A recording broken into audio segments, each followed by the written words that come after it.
How are you, Salt Lake City? Yeah, me too. Wow, wow, wow, wow. This is just, you know, when you start in this business, you're playing little crappy comedy clubs, yuck for a buck. You and 10 of your buddies get in, and beers are a quarter. And they really could give a damn who you are. But then you have these dreams that you wonder where it's going to go. And to be able to sit here tonight, closing out this amazing journey in one of the most beautiful places on the planet, this theater is insane. And to have you guys here, Happy New Year. It's been a weird couple of years for me. I turned 65, which, yeah, we're going to talk about that. By the way, if I have to pee, don't worry, I'll be right back. And then we had the whole COVID thing, which was just crazy. I mean, wasn't it though? It was like, do y'all remember this? At the peak of it, every TV station had what I called the death tote board, because it became like a crappy telethon, didn't it? It's like I kept waiting for some guy in a cheesy tuxedo to come and go, all right, come on, Utah, we're up to 300,000 deaths now. Arizona's at 500, we can beat that number now. Listen, if you know someone that's sick or they're not feeling too good, give us a call, we'll put them up there on that board, we can win this thing. Now, while you're thinking about it, little Jimmy here is gonna sing you a song. It's just like, what the hell was going on? And people hoarding toilet paper. Does anybody remember a symptom of COVID as explosive diarrhea? No, because it wasn't. But man, people hoarded toilet paper like they were putting it in their 401ks. Now, we're a little low on cash, but we got a 12-pack of Charmin here. Going to be a little down payment on the house a little later, yeah. And it was just, we lost our minds. People were just like, I remember being at a grocery store at the butcher counter, and I was talking to this woman. We each had our little numbers, and I said, you know, it just makes me sick that people are just hoarding stuff. They're taking more than they need and not leaving anything for anybody else. And she goes, I know. She goes, it's just a horrible picture of humanity. And they called her number, and she walked up and said, I'll have 20 pounds of hamburger. I'm like, I swear, y'all, I think during COVID, the good Lord must have been sitting up in heaven just shaking his head going, God, I had it made with the monkeys. And I let him think and reason, and look what happened. And I went 2 years without a sniffle. Well, every year, me and 3 of my best friends from college get together, and we go out to the ranch in Texas, and we do a little deer hunting and catch up with each other's families.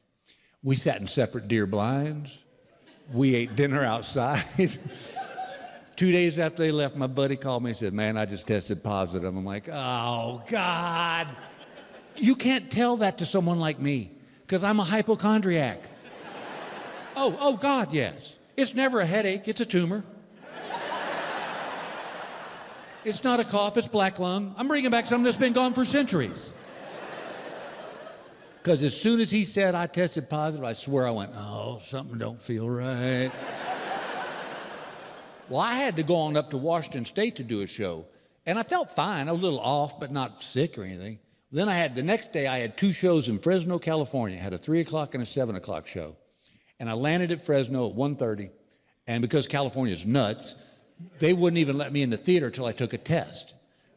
So I took the test, and it was positive. And they go, well, you can't go inside. And I go, dude, I'm not making out with the crowd. I feel fine. It just tested. I go, no, man, we'll get sued. They shut the show down. People were in line. They sent them home, and I took 3 more tests just trying to get a negative. Positive. So I called Gail, my lovely wife, and I said, I got COVID. And she goes, okay.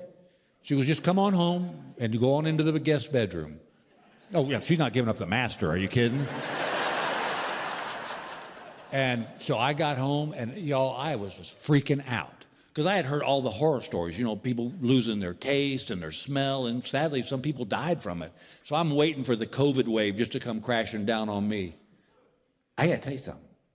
That first night I was back at the house, I slept the whole night. Not once was I awakened by my wife snoring. And I love her to death, but this woman can throw down some snoring. I'm not talking little kitten purring. I'm talking Night of the Walking Dead. This is what I would try to go to sleep to every night too.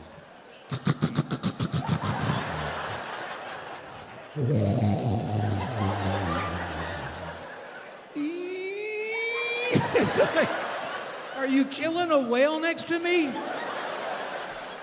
So I gently rub her on the back, push her out of bed. But she always wakes up when she hits the floor. And then she looks at me and goes, "What are you doing?" I go, "Baby, you're snoring." She goes, "No, I'm not. I'm wide awake." "Well, now you are. A second ago, you were sucking paintings off the wall." And then has the audacity to look me in the eye and say, "Maybe it was you snoring. You just woke yourself up." Yeah, let's go with that, psycho, because that makes so much more sense. But not that night, gang. I slept the whole night. Got up next morning, breakfast was outside the door. I ate it, put my dishes back out there. 10 minutes later, dishes was gone. That day I watched every Andy Griffith and Gunsmoke rerun I could find without somebody standing over me going, "Why do you watch that stuff?" "Because Opie just killed a mother bird. That's why we're watching this." That night, dinner showed up, took it in the bedroom, ate, put my dishes back outside. The little dish fairies took it away. I got to be honest with you, I didn't see a bad side to this whole COVID thing. It was kind of like being at a spa. But yeah, but that's the problem, and I hate being this way. I hate being a hypochondriac, because it's not fun, because you're always worried about death. A cold, okay, I'm gone. True story, every year, Gail and I would get our physical, and we'd get our blood work done, just in case there was something, we could stay on top of it. So this happened this year. We had our physicals, got our blood work done. 4 days later, I'm out playing golf. 5 o'clock in the evening, I get back in the golf cart, I see a message from the doctor, a voicemail. And this is what it said: "You need to call us as soon as possible."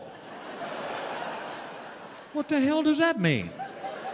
I'll tell you what it means. I'm dying. That's what it means. Oh my God, I called the doctor's office back. It's 5:30 on a Friday. They're gone. I got all weekend to stew about this. I called my friends. I said, "Look, man, I hope you know that I tried to be a good friend to you, and that you'll remember me with a smile when my name comes up in conversation." I called my kids. I said, "Daddy has loved you with all his heart." And I said, you're going to find a new daddy. And I'm sure he'll be nice, and just please remember me that I tried to do. I know I made some bad decisions, but and my daughter goes, "What's wrong with you?" I go, "Well, I don't know how to tell you this, but the doctor called and said I'm dying." And she said, "That's what they said?" I said, "Well, yes." They said they needed me to call them right back, and you know what that means. She goes, "Yeah, it means they want you to call them right back." I go, "Well, honey, whatever you got to do to get through this, I totally support it." I went to Gail. I said, "Baby, make me a promise that when I'm gone, you'll get remarried. Please don't mourn over me. I'm going to be in a good spot." And she goes, "What is wrong with you?" I said, "Well, the doctor called and said that I need to call him as soon as possible, and you know what that means." She goes, "Yeah, it means they want you to call him as soon as possible." I go, "No, it means I'm dying." She goes, "You know what? You're an idiot." I said, "Well, I'll be a dead idiot, because that's what happens." I called my lawyer on a Saturday. You know what it costs to call your lawyer on a Saturday to make sure your will's in order? Monday morning, that doctor's office opened at 9 a.m. I was outside that door at 7 a.m. I waited for 2 hours. This nurse finally walked up and she goes, "What are you doing here, Bill?" I said, "Well, y'all called Friday and said call us as soon as possible, and I tried, but y'all were gone, so I just need to know, is it going to be a quick death? Am I going to linger? Do I need to put more money away?" She goes, "No, we just wanted to make sure your insurance was still the same." But that's what happens as you get older. All your conversations change. When you're in your 20s and 30s, you talk about girls and fast cars and movies and stuff. Then you get to 40, 50, you start talking about politics and sports. Then you get to my age at 65 and older, and all your conversations are about medical issues going on with you. I don't care how a conversation starts, it'll somehow come around to somebody's colonoscopy. It's like, "Yeah, our grandson's playing soccer now." "Well, did I tell you about when the doctor had me in that room there for a little bit?" And then everybody piles in. And I hate that. That's all my friends and I talk about anymore is how many pills we're taking, what pills are we taking, what did the doctor say you could or couldn't eat. And God forbid somebody gets rushed to the hospital for emergency surgery. Then we become like witnesses at the Amber trial, Johnny Depp trial. We're just like... Well, then what'd he say? What'd he say? Because you know what's next. It's going to be you, so you want to be ready, right? We have a friend who's a little bit older than us, and he swears he had a heart attack, but he didn't.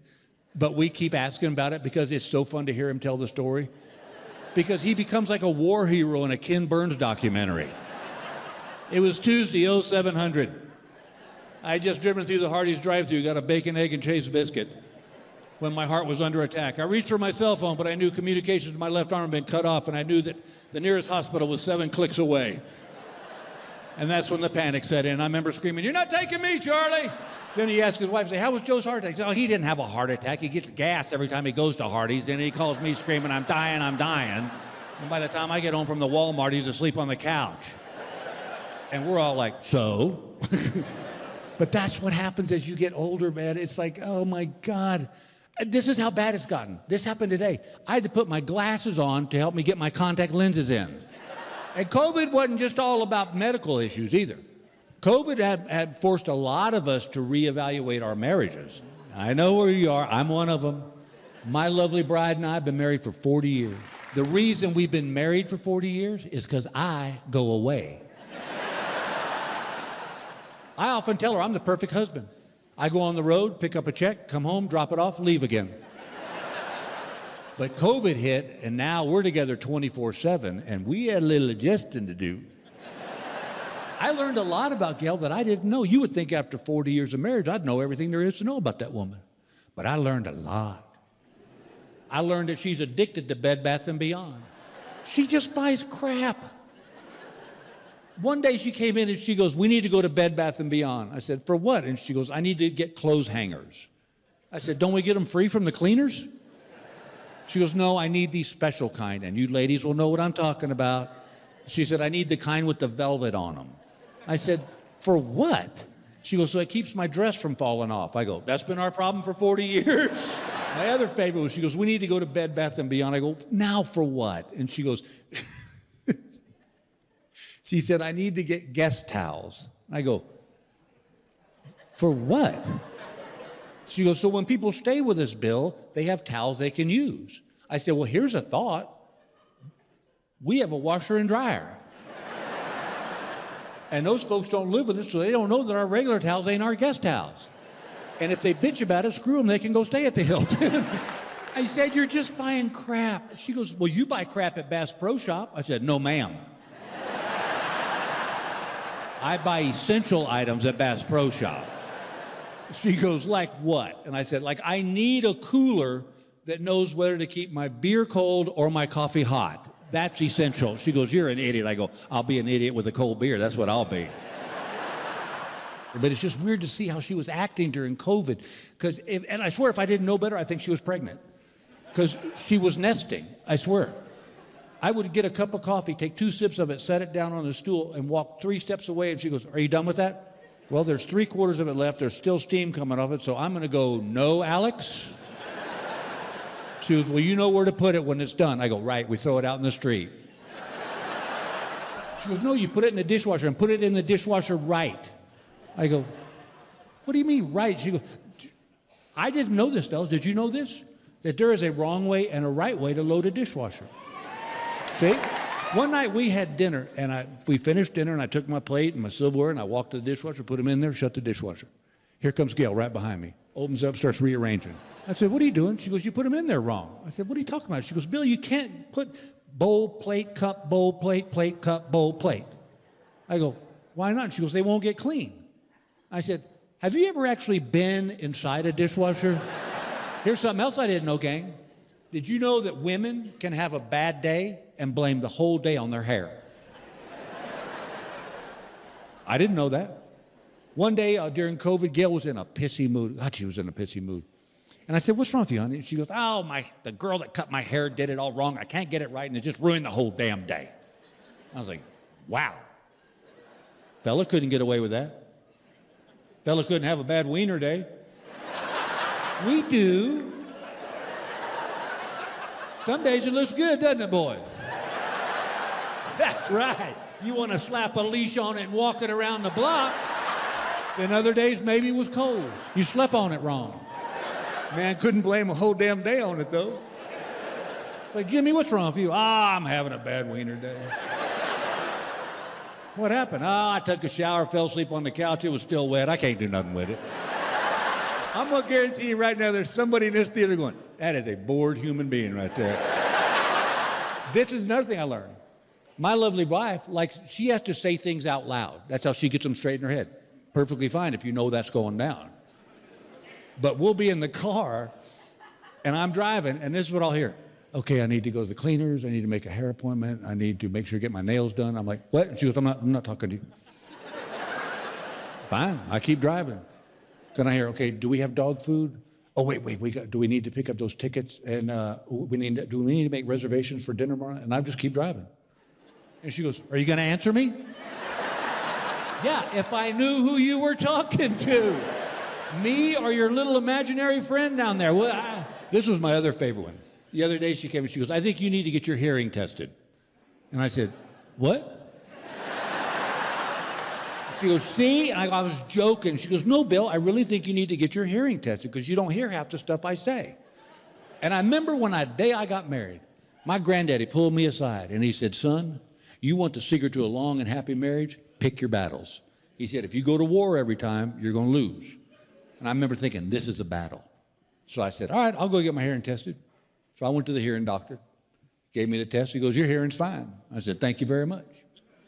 Went home. Gail said, how'd it go? I said, he said, my hearing's just fine. She said, well, is it you don't hear half the stuff I say? I said, it's funny you bring that up. Because he said that maybe you shouldn't wait till you're at the other end of the house before you start talking to me. Look at the women, fellas. Look at them. Look at them. They know it's in their little bullet in their arsenal right there. I swear to God, Gail and I could be sitting in the same room for 3 hours. Not a word is said. I get up and walk to the other end of the house and I hear this.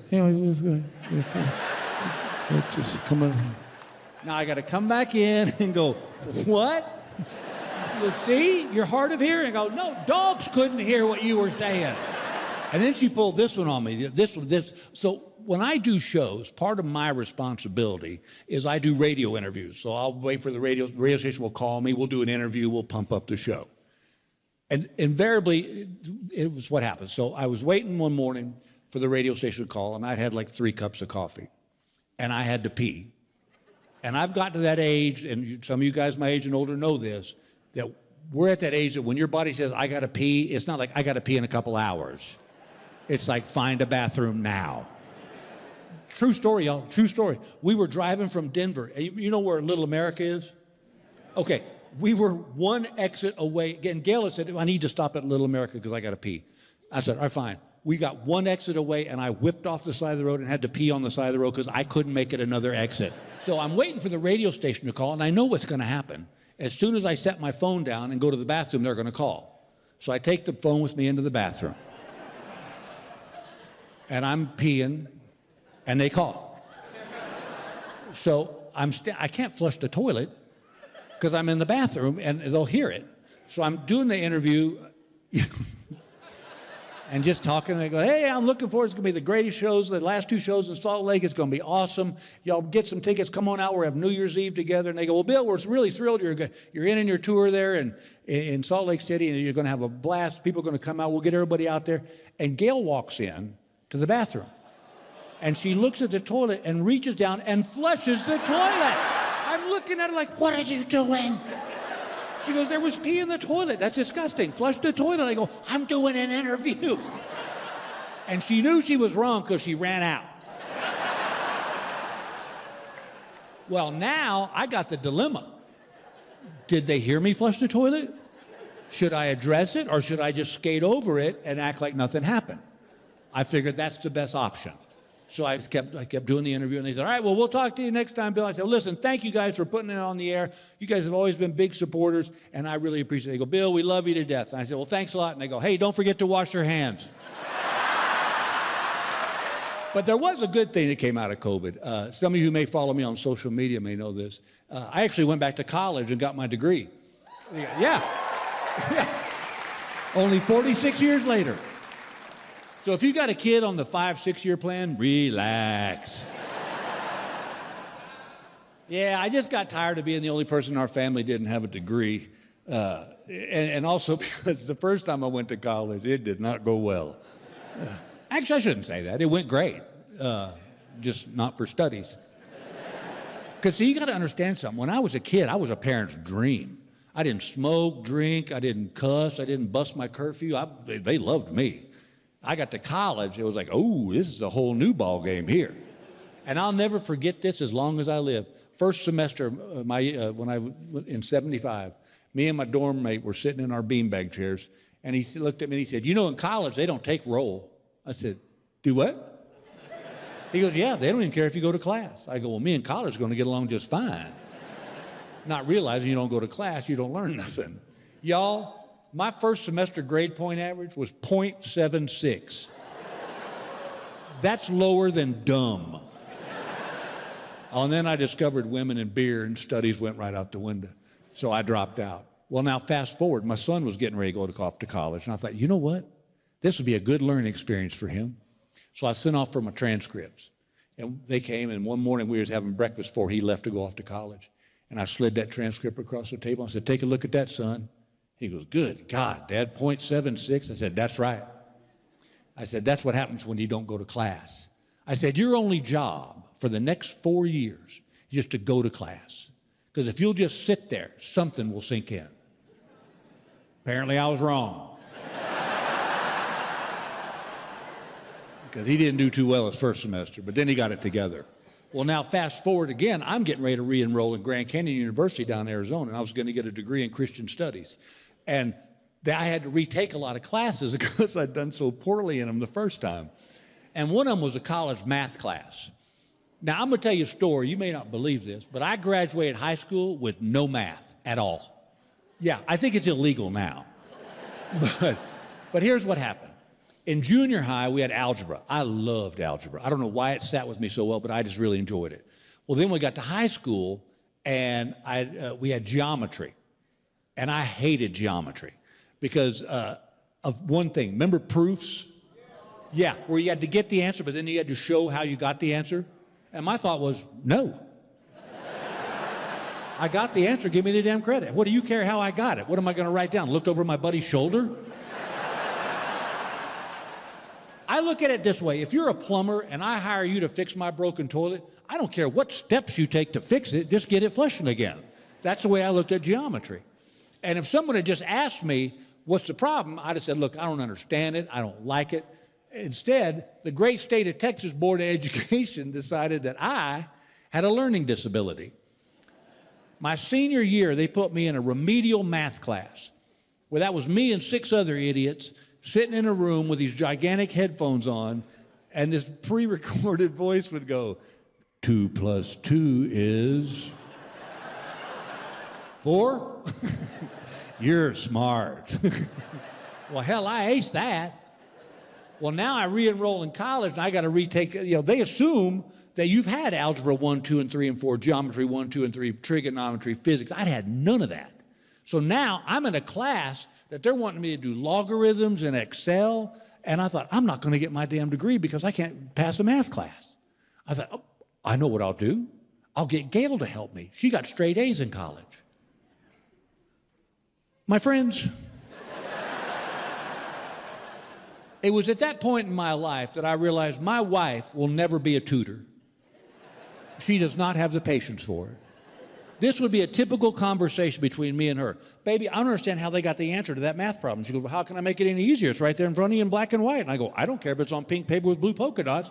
I don't know how they got that answer. She goes, well, what do you want me to do? I go, tell me how they got the answer. She goes, well, then that'd be cheating and you haven't really learned anything because it's just me doing the math problem in it. So how do we deal with this? I said, here's how we deal with it. You're fired. And then I got a real tutor and he got me through it. But here was my question. I was getting a Christian studies major. Why does a Christian studies major even need a math class? Right? All I need to know is there was 12 apostles, 10 commandments, he spent 3 days in a grave. Boom, aced it. And I did the whole thing online for 2 reasons. 1, because I was still touring. But 2, I didn't want the other kids to know how old I was. But I think I might have blown that when I would ask questions like, what's TikTok? To me, it's the sound a clock makes. That's all I know. Well, so what would happen is the professor would email us a problem, we'd do the problem, and then email it back to him. One night I got this problem. It said, can you solve for X? And I wrote back, maybe. If you can solve for Y. As in, why the hell do I need to know this mess? When I finally knew I was going to pass the class, I called the professor in his office. I said, I've been wanting to ask you something since I started this class. He said, what's that? And I said, well, my time on this planet's up, and I go to meet St. Peter. I said, is he going to give me a math problem to do? He said, probably not. And I said, so you're telling me then that this university has a stricter admissions policy than heaven does? He didn't find that too funny. But to show you what an idiot I am, while I was still enrolled in college, the college classes, one night Gail and I were lying in bed, and I rolled over to her and I said, well, I guess you can tell your friends that you're sleeping with a college boy now. She goes, you know what, that's gross. And that right there, my friends, is the difference between men and women. There's a lot of reasons why at my age I would not sleep with a college girl. But I can tell you for a fact that gross ain't one of them. And the best thing about taking classes as an adult, if you fail a test, your thought is, hell, I got a job. Tell you what I should have done. Should have taken a class in cell phones and technology. God, I am so far behind the 8 ball on this. I know now what my dad felt like when VCRs first came out. When your parents do that, just stare at it like, what's that blinking red light? That's the time. You have to set the time. I don't get it. That's me now. I'm telling you all the time. Like a buddy of mine called me. I was in this football pool, and he was the head of it, and he said, I'm going to Venmo you your money. I said, what? What the hell's Venmo? He goes, that's how I'm going to send you your money. I go, you might as well burn it because I have no idea how to get it. So I don't understand this stuff. The only technology that I really like, and it's amazing to me, is Uber. It's insane. It's magical. I could be anywhere in the world. I can call my wife. 10 minutes later, a car picks me up and takes me to where I want to go, and the guy doesn't ask me for money.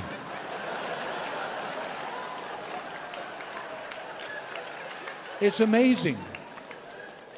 And now with these, oh my God, here's the other one. This is the other one that drives me crazy. All these acronyms are using now, nobody talks anymore. It's all in these, like I know what LOL and FYI is, but like other than that, I'm out. If you're under 50 years old and you're texting me, there's a real good chance I have no idea what you're talking about. I texted with my daughter for 3 years before I realized that IDK meant I don't know. I thought it was short for stupid. So I would text her and say, hey, miss you, when you coming home? She'd put IDK. I'm like, well, stay home then. I don't care if you think I'm stupid. I don't give a damn. Yeah, I would say, we miss you, baby, when you coming back? And she would type IDK, MU, and the number 2. And I'm like, I'd move. Mu to me. And I go, yeah, what the hell is she saying? She's saying, I don't know, but I miss you too. And that was so sweet. And I wish I'd have known that before I wrote her out of the will. I hate him. I had a buddy that was at the World Series game. He texted me, his text said, WIWH. And I wrote back, what? He goes, wish you were here. And I said, yeah, me too, so I could smack you in the back of the head. Talk like a damn adult. They say, oh, it saves time. No, it doesn't, because it costs me double the time trying to figure out what the hell you're saying. The only other one I know is WTF. And I think we all know that one. But sadly, that's how all my texts in. I don't know what WTF you're talking about. Goodbye. And cell phones. Oh my God. You know what would be a dream for me? Is if we could all walk in mass down to the Great Salt Lake and you all could watch me just chunk that cell phone in the water. I hate these things. I hate them. And I'm going to show remember the old days? Oh, they were so much fun. Remember answering machines? You come in, the light wasn't flashing. You didn't have friends, you didn't care. Or remember you'd call somebody, they didn't answer, you go, I'll call them back later on today. Nowadays, we got to know where everybody is 24 hours a day. It drives me nuts. I got a buddy, maybe you got a friend like this. I could be sitting on the toilet, and I'll hear his ringtone go off, and I go, oh, I'll call him back later. As soon as the phone stops ringing, my phone goes, ding! And it's him texting me saying, don't you hear me calling you? Do you got a friend like that? Okay, do what I did next time. Send him a picture of you sitting on the crapper. And type, still want to chat, WTF. Oh my God, I hate these things. But they've got us. They've got us, gang. We're all hooked. As my granddad used to say, the toothpaste is out of the tube. We can't go back. I mean, it's insanity. I've made a new rule that when I go play golf, I don't take my cell phone with me. And sure enough, I'll get home and Gail will go, I tried calling you. I go, did you hear it ringing in the house? That would be, I'm not here. I don't know what the addiction is. I hate knowing that. And we all are. Have you ever lost your cell phone? Oh my God. It's like a family member passed away. People bring over casseroles. They're so sorry. Or maybe you should wait a little bit before you get a new one. Yeah, just deal with this one first. It's insane what we do. Have you ever done this? This one I knew you're sitting in your favorite chair. Cell phone sitting right there. It don't ring, buzz, chirp, nothing. And you catch yourself doing this?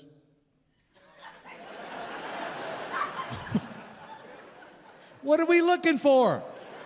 We'd have heard it ring.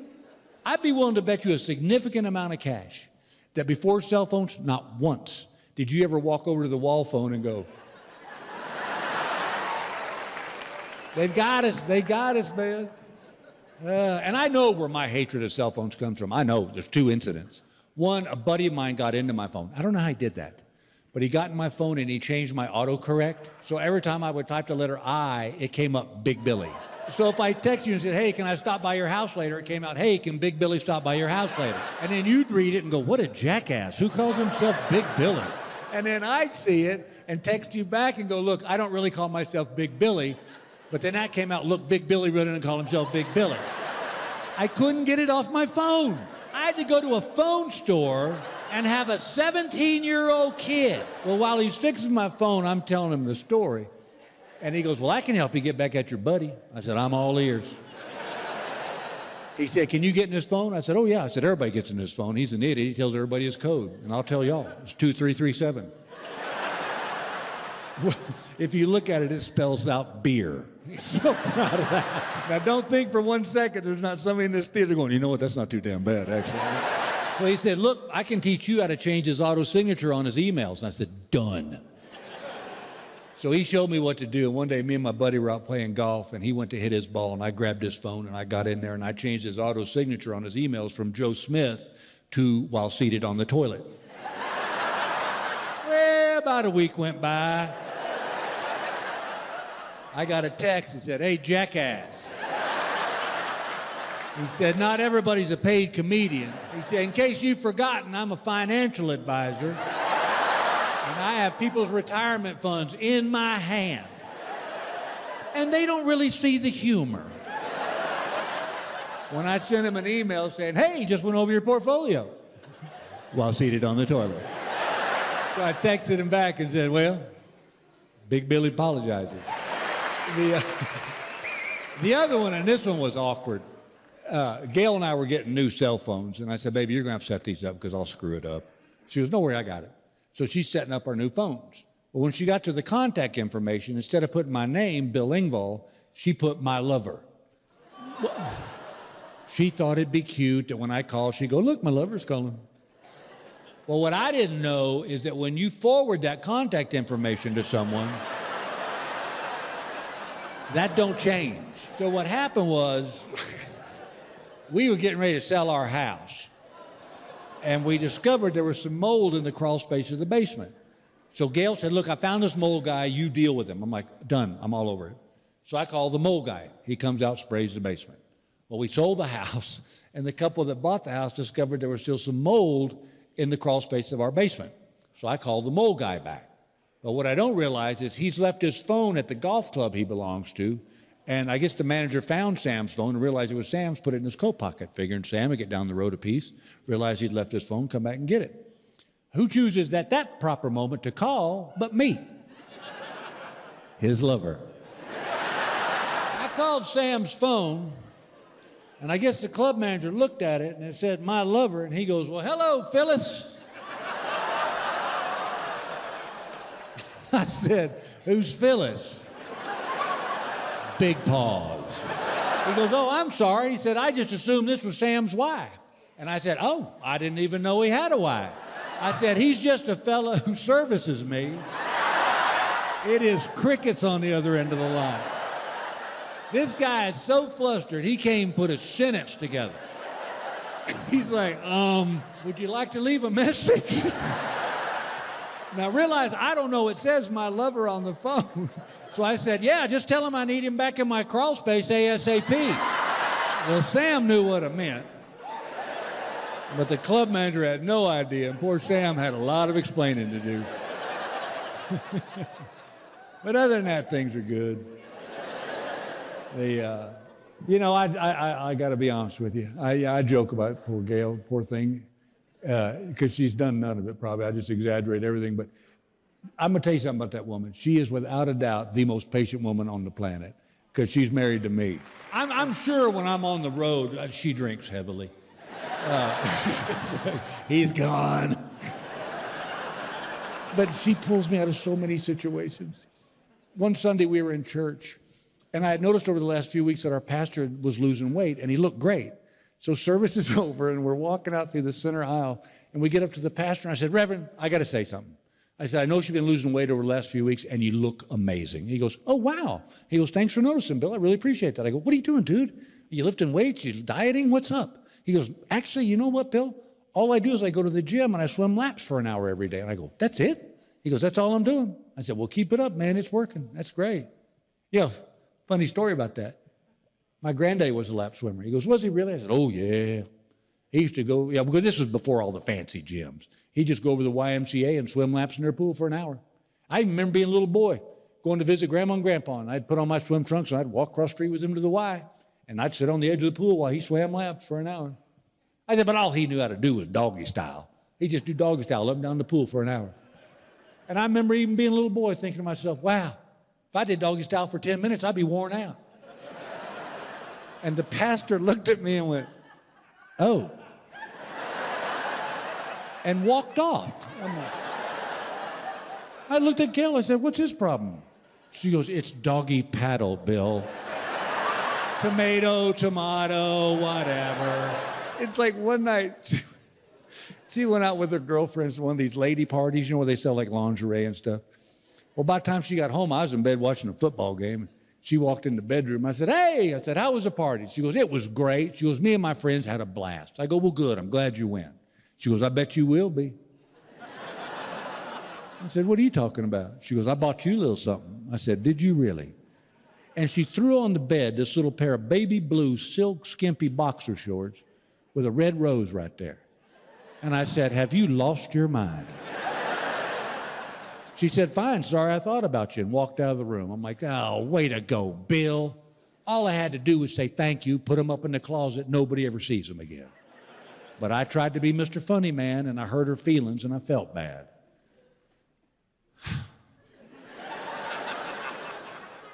I put them on.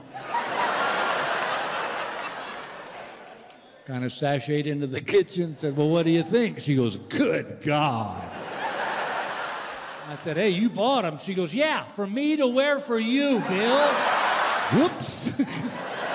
Let's just say the words hanging out didn't quite cover it. It's like when we lived in L.A., they opened up this new Mexican food restaurant. They got really popular really fast, to the point that you had to wait like 3 months to get a reservation. And Gail had been hammering me about going to this Mexican food restaurant, and so I thought, I'm going to surprise her. So I got us reservations on our anniversary. Well, sure enough, the week of our anniversary, her sister's daughter has a baby. And she said, I want to go home and see the baby. We'll just celebrate our anniversary when I get back. I'm like, yeah, but I got, okay. So I drop her off at the airport, and I'm driving home, and I thought to myself, well, you know what? I don't want to wait another 3 months to go to this damn Mexican food restaurant. So I called my buddy Jerry, and I said, hey, Jerry, you want to go to that new restaurant? And he goes, yeah. And I said, well, I got reservations. Let's do it. We go. We had the time of our lives. We drank great Mexican beers, ate wonderful Mexican food, and just cut up like we was back in college. Well, dinner was kind of winding down, and I look up, and I see the manager and a string of waiters walking towards our table. And I'm like, when I made the reservation, the young lady said, is this a special occasion? And I said, yes, ma'am, it's my wedding anniversary. And she said, well, for $75, we'll create a special dessert for you and your wife. The mariachi band will sing y'all a Spanish love song. And I remember thinking, Gail Engvall will love that. Well, I'd forgotten that little tidbit. Apparently, these folks write stuff down because the train is coming. And my buddy Jerry's got his back to him, so he can't see what's coming. And I'm like, oh, man. They surround our table, and my friend's like, what the hell? The manager somehow produces a gong out of his jacket and goes, whang! And turns to the entire restaurant and goes, ladies and gentlemen, would you please join me in wishing the Engvalls a very happy wedding anniversary? And my friend Jerry's like, what the hell, dude? They light the candle, it explodes, confetti goes everywhere, the mariachi band's singing away. And this is in Los Angeles, where two men openly confessing their love is appreciated and celebrated. The entire restaurant gave us a standing ovation. The good news is, the dessert was amazing. The bad news is Jerry broke up with me. He won't walk across the street with me anymore. It's like where we live now, there's this little golf course. And it's 18 holes and nobody rides cars, they all walk. It's up in the mountains, it's deer and elk, everything's beautiful. And they have a little golf league and we join that. But on the 12th tee box of this golf course, there's a sign that says, caution, aggressive goose, give wide berth. And it's the truth, y'all. There is a goose that when you're walking down the fairway, he comes up off the pond and chases people off the fairway. You remember that kid? He's like that grouchy old get off my yard guy when you were a kid. Well, one day we were playing in a little golf event they had, and we walk up on that 12th tee box, and I looked at that sign, and something just hit me wrong. I said, Gail, read that sign. She goes, caution, aggressive goose, give wide berth. What, it's been here since we joined? I go, this is what is wrong with America. And she goes, what? I go, this is what's wrong with America. We're rewarding this goose for his bad behavior, which is what we do now. We don't punish people. We reward people for being a jackass, and this is what we're doing with this goose. And she goes, could you let this go, Lady Liberty? And I go, no, I can't let it go because this is not about me. This is about America. And sometimes you got to do things you don't want to do. And she's like, whatever. So we hit our tee shots and we're walking down the fairway. We got our golf bags on our shoulders, and sure enough, here come that goose. And he got up in that fairway and he looked me in the eye and he went, and I looked at him and I went, and I swear I saw him go, all right, let's do this. And he stopped and went, Rrr! And I went, Rrr! And then he started running at me, which I got to be honest with you, I wasn't really ready for that. Because I remember thinking, oh my God, I'm gonna have to kick this goose. But you know what? This is for America. Sometimes you got to do stuff you don't want to do. So I said, all right, feather buddy, let's do this. I was good at kickball. I'll be damn good at kick goose. And I'm about to waylay this goose. And he starts flying right for my face, which I really wasn't ready for. And I'm leaning back like, what the hell's he? And they dive bomb. I had my clubs pull me on the ground. He dive bomb. He's on my face like, wah, wah, wah, becking and slapping his wings. I'm like, Gail, get him off me. She goes, I can't. I'm peeing my pants. Well, I won't be able to see it because this psychotic goose is popping my eyes out. I'm wrestling a freaking bird. I've got him by the neck. We're rolling around the ground. He craps all over my new golf shirt. It's squawking. I finally threw him off me, and he ran into the pond, and from behind me on the tee box, I heard, you did it for America, Bill. So when my son was, 5 or 6 years old, I gave him a pocket knife for his birthday. It was just a little Swiss Army knife. It wasn't anything big. And any guy in this room will tell you that when your daddy gives you a pocket knife for your birthday, that's more than a gift. That's a rite of passage. You've moved from boyhood to manhood. And like I said, it was just a little Swiss Army knife. He was having a good. Well, everything was fine. Till one day, Gail's looking out the kitchen window, and she sees our boy and his best friend jumping up and down the trampoline. My son's got the knife blade out. And she's like, no, no, no. You got to take that away. I said, no, you can't take it away. It's like a rite of passage. It'll break his heart. She goes, well, you better do something because I'm not calling that other kid's mom, telling him he got stabbed because we let him jump up and down the trampoline with a knife. And I said, all right, I got it. So I walk out there and I said, hey, buddy, I said, I got an idea. I go, look, can I just see your knife? Because I thought, here's what I'll do. I'll take his knife, I'll go out in the garage, I'll cut the blade of the knife off, give him the rest of the knife back. He don't care, he's 5 years old. Have you ever tried to cut the blade off a knife? Well, for those of you who have not, let me tell you something. It's like made of steel. I'm in the garage with pliers aren't working, wire snips aren't working. I go, I need a pair of bolt cutters. So I put the knife in my pocket, drove over to the Home Depot to get a pair of bolt cutters. But they want $50 a pair. Yeah, I think that's a little overpriced. I mean, I only need it for one job. I know what I'll do. I'll just borrow their bolt cutters. I'll slip off behind the lumber section there, snip that blade off that knife, put the bolt cutters back, give my son his knife back. Everybody's happy. I'm in the corner of the Home Depot, hiding behind the plywood with a pair of basically stolen bolt cutters. And I'm squeezing on the blade of that knife, and I'm squeezing. I heard dink, and I went, ow, God. And I look, and the blade has flown into my shoulder. My shirt is soaking with blood. I'm like, what the hell? And I can't pull the blade out. I've seen those TV shows. Yeah, where a guy's got a knife sticking at him, he's just fine till some jackass pulls the blade out, and then he bleeds out right there. And let's face it, it's not like I can go to the Home Depot manager and go, hey, dude, I gave my son a pocket knife for his birthday, and you know that's like a rite of passage. But my wife saw him jumping up and down the trampoline with a knife blade out. Well, apparently that's a button push for her. Said, you got to take it away. I said, you can't take it away. It's like a rite of passage. She said, well, you better do something, because I'm not going to call that other boy's mom and tell him he got stabbed because we let him jump up and down the trampoline with a knife blade out. So I went in the garage. I tried pliers. They didn't work. Right? It's like made of steel. So I thought I went to Home Depot, get a pair of bolt cutters. They want $50 a pair. I think that's a little overpriced, don't you? I mean, I just want to borrow your bolt cutters. I don't need to buy the whole damn house. But, you know, I went behind the lumber section with a pair of basically stolen bolt cutters, squeezed the blade off that knife, but it stuck me in the shoulder. I mean, I can't say that. I just ran out of the Home Depot dripping blood the whole way. I get in my car and I drive to one of those urgent care centers that's like in a mall parking lot. Let me tell you something. When you walk into an urgent care center with a knife blade sticking out of you, they freak. Well, they're the earache, sore throat people. They don't see blood. I walked in with that knife sticking at me, and this lady goes, this is not a drill. This is not a drill. We have a bleeder. We have a bleeder. They throw me on this gurney. They're running me down the hallway. And y'all, I literally had this thought, oh my God, Bill, have you finally done something so stupid you're going to die from it? They put me in this room, and in walks this Indian doctor, Dr. Bashar, who I still stay in touch with this day. But that day, he didn't know me from Adam. And he walked in and took one look at me and went, good God, man, what happened to you? Dude, I gave my son a pocket knife for his birthday, and you know that's like a rite of passage. But my wife saw him jumping up down the trampoline with a knife blade out. Well, apparently that's a button pusher. Her said, you got to take it away. I said, you can't take it away. It's like a rite of passage. It'll kill him. She goes, well, you better do something, because I'm not calling that other boy's mom telling me he got stabbed because we let him jump up and down the trampoline with a knife blade out. So I said, well, I know what I'll do. I'll cut the blade of the knife off. But good God, it's like made of steel. I tried pliers. They didn't work. Wire snips, they didn't work. So I thought I need a pair of bolt cutters. So I went to Home Depot to get a pair of bolt cutters.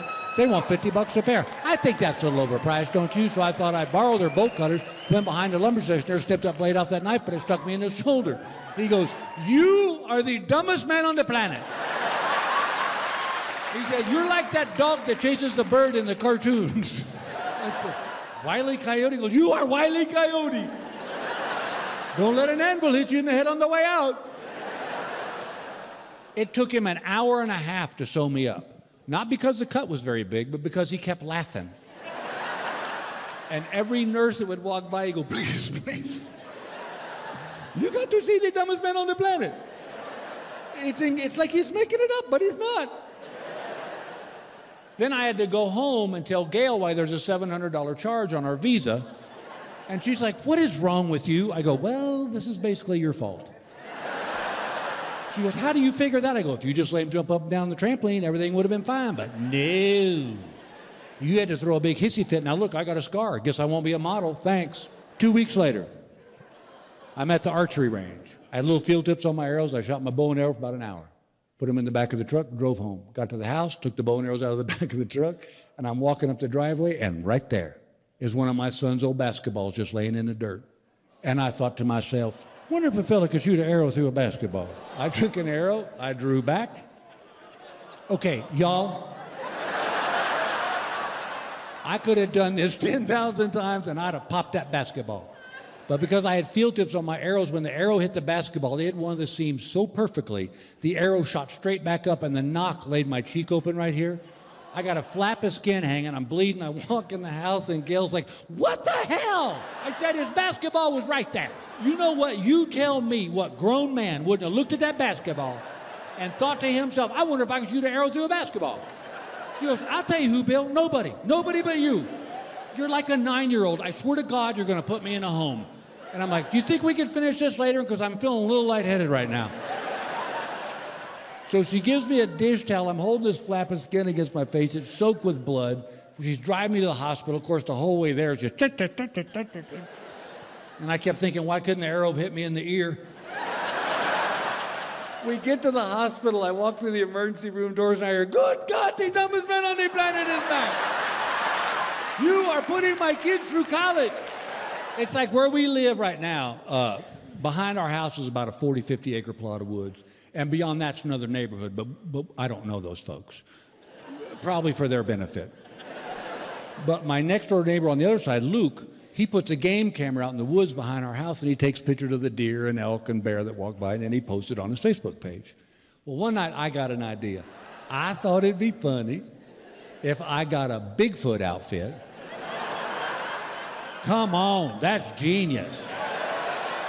I'd get that Bigfoot outfit and walk in front of his game camera like. Just to be there when he's going through his pictures, he goes, "Yeah, that's an elk, that's a bear, there's Bigfoot, there's, oh my God!" Well, what we've learned here tonight is that when I get an idea, I don't really think it through. I just kind of roll with it. So I went into town, went to the costume shop, but they did not have a Bigfoot outfit. I know. But they did have a movie quality Batman outfit. And I remember thinking, that is a gift from God right there. How much funnier would that be? He's flipping through his pictures and there's Batman? Hell yes. And this thing was awesome.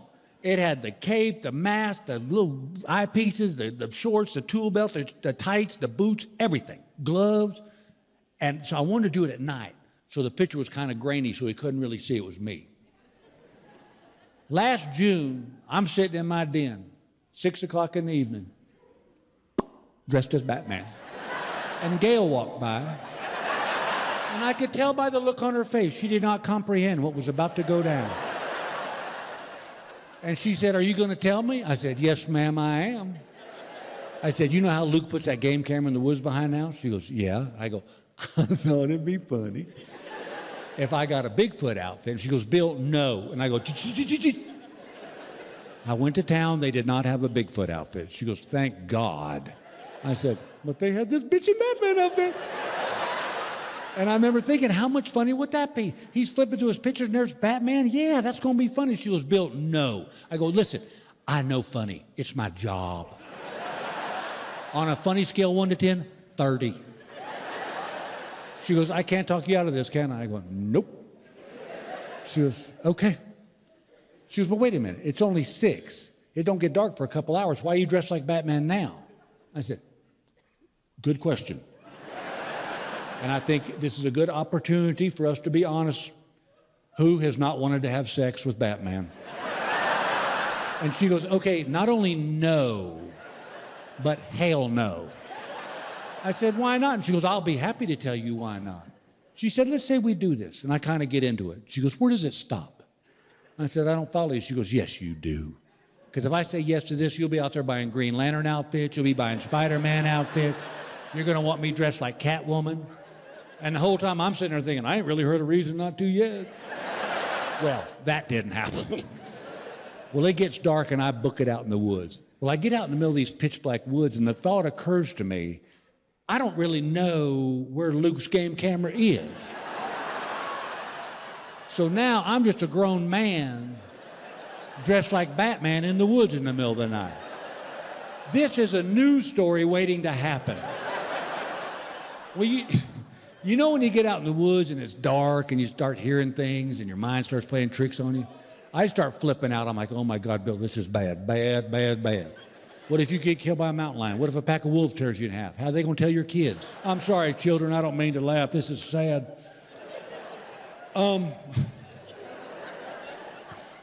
I'm just going to say it. We found your dad dead in the woods. We've ruled out suicide. We don't think it was a hunting accident. But here's the weird part. He was dressed like Batman. And I can hear both my kids going, no, that ain't weird. Did he tell you about the silk blue panties he had to wear? Well, thank goodness, in the middle of all this panic, I remember when I was in the Boy Scouts, they taught us if you're ever lost in the woods to just stop. Pick a point, walk in a straight line. You'll hit a fence or a road or something. Don't wander. That's when people get really lost. So I stopped, I picked a point, and I started walking. And by golly, the Boy Scouts was right. I popped out of those woods. But now I'm in a neighborhood I've never seen before. And every house is dark but one. I walk up to this fellow's back door.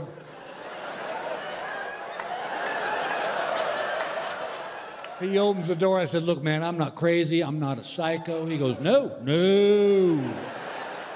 You're just a grown man dressed like Batman in my back door in the middle of the night.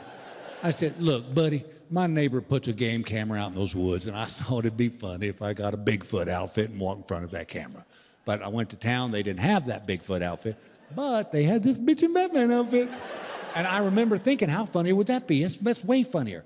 And, you know, and then I got out in the woods, and I realized I didn't know where his game camera was, and I started freaking out because I thought I was going to get killed by a mountain lion or a pack of wolves, and how are they going to tell my kids and my wife? And speaking of my wife, sir, if she just had sex with me as Batman, none of this would have happened.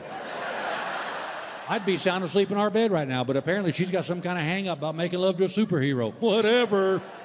And then I remembered the Boy Scout said, walk in a straight line, and I did, and boom, I'm at your back door. And he goes, makes sense. He said, what do you need from me? And I said, could I just use your phone to call my wife? He goes, if you're brave enough. Now, ladies, sweet little ladies, as men, if we've done something stupid, trust me, we know we've done something stupid. Am I right, fellas? That's right.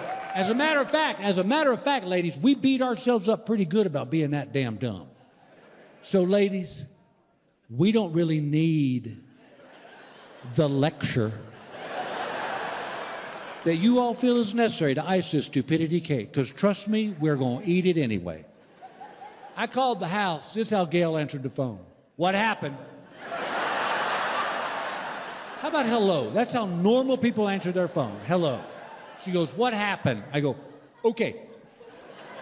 I got out in the woods and I realized I didn't know where Luke's game camera was, and I started freaking out because I thought I was going to get killed by a mountain lion or a pack of wolves going to tear me in half, and how are they going to tell me, all the kids, and how are they going to tell you? And you know what, speaking of you, if you just had sex with me as Batman, none of this would have happened. I don't get the hang up with making love to a superhero, but whatever. So then I remember the Boy Scout said, walk in a straight line. I did, and I'm at this guy's house, and I need you to come get me. This is what she said. I don't know where the bat keys are. Yeah, that's funny. You think you can come get me now, funny lady? She goes, are they in the bat cave? Because you're always changing the code. You're all freaked out like the Joker's going to get in there and steal your stuff. I don't get it. I go, could you just come get me, please? Always changing the code. You're all freaked out like the... So we're sitting in this guy's den and nothing is being said. Because I'm sure he still thinks at some point I'm going to whip out an axe and go psycho on him. Finally, he goes, hey, look, man, I don't really know the superhero code, but you could take that mask off if you want. So I reached up and pulled